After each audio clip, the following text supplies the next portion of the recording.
लोग माँ के सामने आरती करने के लिए आए हैं। तो सबसे पहले तो झुककर प्रणाम करके माता जी से अनुमति मांगे कि माँ हमसे आप आरती करवा दीजिए, और आरती करने के लिए मन में अपने पूर्ण श्रद्धा समर्पण के साथ आप आरती करिए। मतलब ऐसे बिल्कुल सीधे खड़े नहीं रहना है, हमारे ना लहजे में दिखना चाहिए कि हम माँ की आरती कर रहे हैं। थोड़ा सा झुका हुआ, कमर में दर्द है क्योंकि अगर बिल्कुल स्ट्रेट रह के आरती नहीं करेंगे और ऐसे आरती नहीं करेंगे कि हम बिल्कुल ऐसे आरती कर रहे हैं, हम माँ की आरती कर रहे हैं, तो थोड़ा सा अपने लहजे में फील होना चाहिए। और महिलाओं के लिए कहा गया हमेशा बाल बांध के ही आए, और माँ की आरती में बाल नहीं आते, खुले रखने चाहिए। और हाँ, माता जी ने मतलब माता जी की आरती के लिए सभी देवी देवता गण लोग लालायित रहते हैं, तरसते हैं। तो हम लोग को आरती करने का मौका मिलता है, तो हम लोग को मन में अपनी पूर्ण श्रद्धा, मतलब ये नहीं समझते हैं कि फोटो है, आप मतलब आरती कर रहे हैं, ये वाली चीज भी मन में आनी चाहिए। वो दिव्य फोटो है, हमें माता जी सब कुछ देखिए सिर्फ इसी फोटो पे देखिए, क्योंकि हम अपने मन में इतना भी श्रद्धा और समर्पण लेके माँ की आरती नहीं कर सकते। तो इससे एक बात याद आती है, माँ अपने लेक्चर में बताती थी, किसी ने माता जी से कहा कि माँ आपको देखना है तो परमानेंट लीजिए, ये क्या देखी है, मतलब कि कभी फील हुआ कभी नहीं हुआ। तो माँ कहती है क्यों परमानेंट क्यों नहीं, कौन हो तुम, कहाँ के तुम मिनिस्टर हो, तो तुम परमानेंट में बैठो, तो हम तुम्हें परमानेंट भी लेंगे, तुमने हमको ऐसा क्या दिया जो हम तुमको परमानेंट लें। तो माँ ने ये बोला कि आप ध्यान करिए, अपने अंदर की जो जितनी भी अशुद्धियाँ हैं वो सब निकालिए, और ऐसा नहीं है कि आप आए 2 दिन में आपको फील होने लगेगा, ऐसा नहीं होता। बहुत ही कम लोग होते हैं, या मतलब क्या मालूम नहीं पता, जिनको बहुत जल्दी मतलब फील होने लगता है। तो जैसे हम लोग आज कलयुग है, तो हमारे अंदर कितनी नेगेटिविटी है आसपास है, वो तो माता जी की कृपा है जो हमको नहीं लगती है, और चलो अगर कुछ भी है तो वो हमको पता है कि कैसे निकालनी है। तो उसके लिए आप जल क्रिया है, छू बेटी है, रोजाना करिए, अपने अंदर की अहंकार की छू बेटी करिए, और देखिएगा आपको फर्क फील होगा। जय श्री मंदिर 2 बार करती थी, तो जब ठीक किया तो उसके बाद करंट नहीं लगता, फिर जैसे मन में नहीं आया कि अब चलो ठीक हो गया, अब जैसे 2 से 3 बार का दिन का जल क्रिया का वो 1 बार हो गया। फिर माता जी ने कहा ऐसे कैसे, फिर से मेरे को ना करंट लगने लगा, तो हमने कहा नहीं सॉरी, अब माता जी नहीं कहेंगे, अब कुछ भी हो जाए दिन में 2 बार जल क्रिया पक्का, और 3 से 4 दिन हार्डली मेरे को लगा सारा जो मतलब माँ से प्रार्थना करती कि माँ मेरे शरीर का जो भी एक्सेस चार्ज है जो आ रहा है उसको आप इस जल तत्व में मिला दीजिए। आप लोग यकीन नहीं मानेंगे, अब मुझे कुछ भी छूने में करंट नहीं लगता। आप सोचो मम्मी को छूने में क्या करंट लगेगा, है ना? तो मतलब मैं डरती थी कि मैं कैसे छूऊं, और ऐसा वाला हल्का वाली चीज करंट जल क्रिया देखो मम्मी कितनी इम्पोर्टेंट है, तो वो चीज की मुझे शेयर करी थी, इसलिए आप जल क्रिया को ज़्यादा एनर्जी आ गई थी इसको, ध्यान दे। जैसे गर्मी आ रही है तो दिन में 2 बार जल क्रिया करना शुरू करिए, तो उससे आप खुद देखेंगे मेरे पैरों में दर्द होता था कैसा, कोई घुटने का दर्द नहीं है, यहाँ से यहाँ तक का, और ऐसा दर्द कि मैं मम्मी से कहती थी मेरा पैर निचोड़ दो, मुझे कुछ तो करो, ये दर्द खत्म करो। आप मानोगे अभी मैं संडे को घर में हूँ, शनिवार को शाम को मेरे पैर में दर्द उठा, तो मम्मी ने कहा तुमने सुबह करिए शाम में नहीं करिए, जाके बैठो। अब आप यकीन नहीं मानेंगे जैसे मैं खड़ी हूँ तो मेरा दर्द गायब है, दर्द तो चला जाता है जल क्रिया से, कितना पैरों में दर्द हो जल क्रिया करो। हाँ तो मेरा सबसे रिक्वेस्ट है आप लोग प्लीज करिए, और आपको खुद में फर्क महसूस होगा। जय श्री माता जी। श्याम कल्याण स्वादिष्ठान का हमारा राग होता है रमण, नाभि का राग अभोगी, हृदय का राग दुर्गम, विशुद्धि का राग जय जयवंती, आज्ञा का राग भोपाली, और सहस्त्रार का राग भैरवी। तो अगर हमें कभी भी किसी भी चक्र में कोई भी बाधा महसूस होती है तो हम या तो स्वर उसका गा सकते हैं या उसका राग गा सकते हैं। जय श्री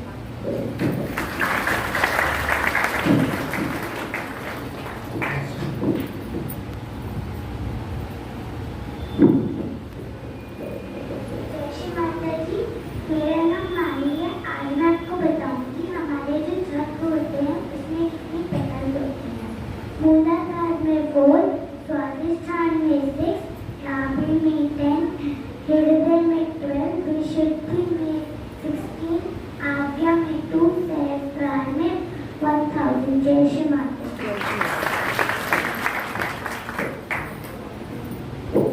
लोग मेरे साथ बोलिए।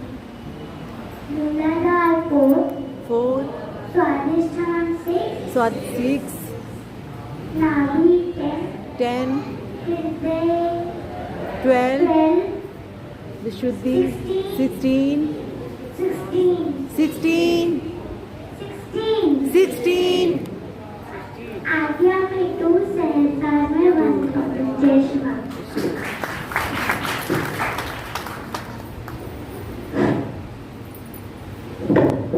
जय श्री माता जी, मेरा नाम सक्षम तो है और मैं आज आपको बताऊंगा कि सहज में ग्रहों को क्या कहते हैं। पहला है हमारा मूलाधार, जिसे हम लोग मंगल ग्रह कहते हैं। फिर आता है हमारा स्वादिष्ठान, जिसे हम लोग बुध ग्रह कहते हैं। फिर आता है हमारी नाभि, जिसे हम लोग गणपति ग्रह कहते हैं। फिर आता है हमारा अनाहत, जिसे हम लोग शुक्र ग्रह कहते हैं।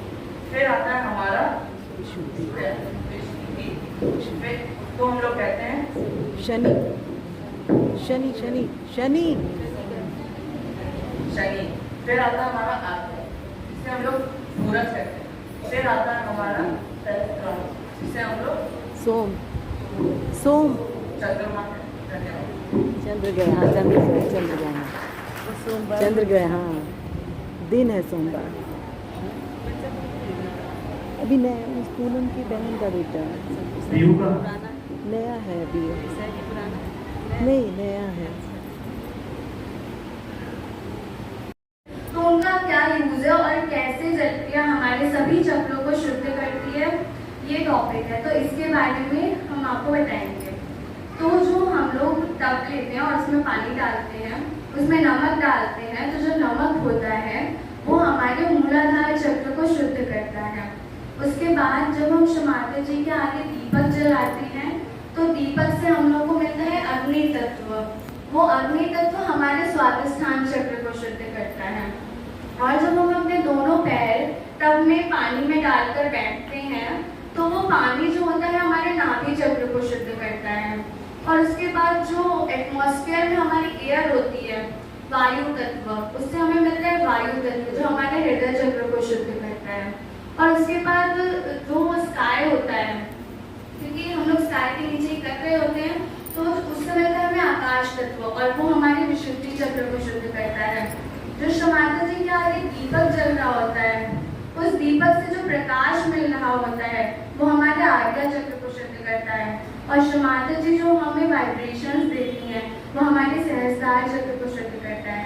इस तरह से सारे एलिमेंट्स हमारे हर चक्र को शुद्धता प्रदान करते हैं ड्यूरिंग जलक्रिया। अब हम आपको बताएंगे कि जलक्रिया करना कैसे है। तो जलक्रिया के लिए हम लोग को एक टब में पानी लेना है, उसमें पानी में नमक डाल देना है, क्षमाता जी के आगे बैठना है दोनों हाथ खोल करके, क्षमाता जी से परमिशन लेना है कि क्षमाता जी हमको जलक्रिया करने की परमिशन दीजिए। फिर उसके बाद बंधन लेके क्षमाता जी के आगे और समुद्र देवता साक्षात का मंत्र लेना है, क्योंकि समुद्र देवता साक्षात का मंत्र लेने से जो हमने पानी लिया है उसमें नमक डाला है उसमें समुद्र तत्व आ जाए। फिर उसके बाद हम लोग को उस टब को 7 बार बंधन देना है। 7 बार बंधन देने के बाद अपने दोनों पैर उस टब में डालेंगे और 10 मिनट तक हम लोग को पानी में पैर डालकर बैठना है। 10 से 12 मिनट, इससे ज़्यादा नहीं होना चाहिए। और ये पूरा प्रोसेस हम लोग को आँख खोल कर करना है। आँख खोल कर इसीलिए करना है क्योंकि हम लोग जब आँख खोल कर करते हैं तो हम लोग को प्रकाश तत्व मिलता है, जिससे हमारा आज्ञा चक्र शुद्ध होता है। इसीलिए हम लोग को ये पूरा प्रोसेस आँखें खोल कर करना है 10 से 12 मिनट। फिर उसके बाद 10 से 12 मिनट करने के बाद एक क्लीन वाटर से, उसी के साथ क्लीन वाटर से अपने पैरों को धो लें और फिर उसके बाद एक क्लीन क्लॉथ से पोंछ लें। और फिर वो टब का पानी जो है उसको फिर से वापस से बंधन देकर 7 बार अब खुद भी बंधन लेकर उसको किसी भी नाली में फेंक देना है। नाली में फेंकने के बाद उसके बाद हम क्षमाता जी के आगे फिर से 10 से 15 मिनट ध्यान करेंगे और फिर हम लोग को बहुत अच्छे वाइब्रेशंस आएंगे, बहुत अच्छी नींद भी आएगी, सारी थकान सब कुछ निकल जाएगा और बहुत अच्छा। फिर आता है हमारा स्वादिष्ठान, जिसे हम लोग बुध ग्रह है। फिर आता है हमारी नाभि, जिसे हम लोग जिसे हम लोग बृहस्पति कहते हैं। फिर आता है हमारा अनाहत, जिसे हम लोग शुक्र कहते हैं। फिर आता है हमारा शिष्य, फिर उसको हम लोग कहते हैं शनि शनि। फिर आता है हमारा आर्य, जिसे हम लोग सूरज कहते हैं। फिर आता है हमारा सहस्त्र, जिसे हम लोग चंद्रमा कहते हैं। वहाँ पर गणपतपुले की ट्रेन में बिठाया, सबका रिजर्वेशन करवाया, इसलिए और हमारी अन्नपूर्णा इनकी वजह से हम लोग सब खाते रहे। दीदी हमारा मतलब छिंदी वाला पहुंचा। और जो स्वादिष्ठान का फायर, नाभि का वाटर, हृदय का एयर, विशुद्धि का स्काई, आज्ञा का लाइट और सहस्त्रार का वाइब्रेशन। जय श्री माता दी। ये बहुत अच्छा नहीं। जय श्री माता जी। मेरा नाम ओम है। मैं आपको चक्रों के कलर्स बताने जा रहा हूँ। मूलाधार का ऑरेंज, स्वादिष्ठान का येलो, नाभि का ग्रीन, हृदय का रेड, विशुद्धि का ब्लू, आज्ञा का व्हाइट, सहस्त्रार का रेनबो। जय श्री माता। नाभि की पीस, हृदय की जॉय, विशुद्धि की कलेक्टिविटी, आज्ञा की फॉरगिवनेस, सहस्त्रार की इंटीग्रेशन। Thank you.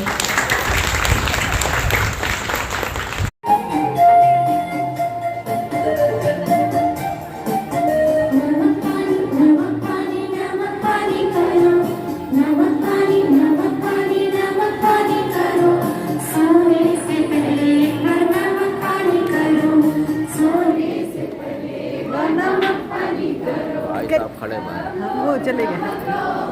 डालो पानी, डालो नमक लो, उसमें डालो पानी।